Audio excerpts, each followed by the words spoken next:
I'm just a little bit further down now in the chapter.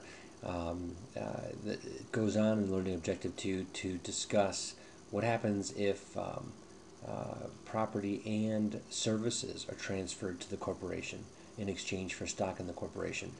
It says right here that services are not considered to be property under Section 351.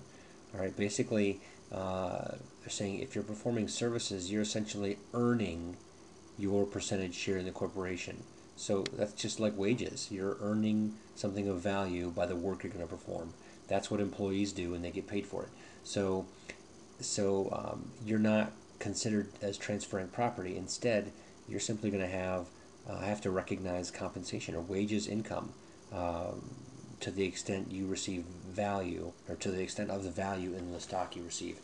So let's look at this example here. Ann and Bob form Brown Corporation and transfer the following to Brown. So Ann is just going to contribute services for her 200 shares of stock. They've established that the value of the service is $20,000. Bob's going to contribute these pieces of property. He's got a basis in them of this, and they have a value of this. He's going to get 800 shares. So again, notice the correspondence value of consideration given to the corporation and the relationship to the number of shares issued back. It's in proportion. 20,000 out of 100,000 is given by Ann, so she gets 20% of the stock. You can see Ann has taxable income of 20,000 on the transfer because services don't qualify as property. So she's only getting these shares because she's going to perform services. So she's getting value for services performed. So that's just like wages. So she will have to pay tax on the $20,000 that she'll earn. She'll also have a basis of 20,000 in her 200 shares because it's basically as if she earned the money, and then bought the shares with cash, and she would have basis in that situation. So Bob is not going to recognize any gain in the transfer because this is going to be a qualifying Section 351 transfer. Because if you look at the control test, the property transferring partner or shareholders are going to own 80% of the stock after the transfer. Bob's going to own 80%.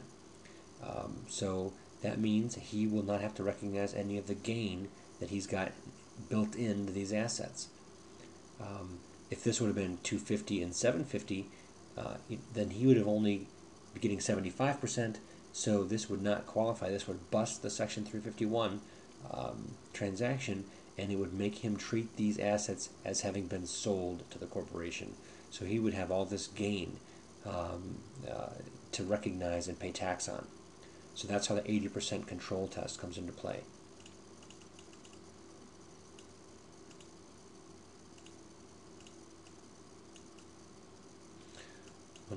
There's discussion of the 80% control test right here. Discussion of control immediately thereafter. You basically have some flexibility as to how long it takes the property contributing partners to actually contribute the property. I'm not going to go through these examples. In this last bit of this learning objective, it talks about what if property and services are transferred. How does that affect the Section 351? And we talked about in the last example that if service providing partners or shareholders contribute more than 20%, so that means property contributing shareholders contribute less than 80%, then 351 is blown, and the people contributing property are treated as having sold the property to the corporation, and they have to recognize any gain or loss on that deemed sale. Here, a person who performs services for the corporation in exchange for stock and also transfers some property is treated as a member of the transferring group of property transferors. So you can get around this services problem if the service partner also contributes property. Okay, so it goes on to discuss, well, you can't just contribute a relatively small value of property. It's got to be somewhat significant. But you can meet 351 in this situation and have a non-taxable event.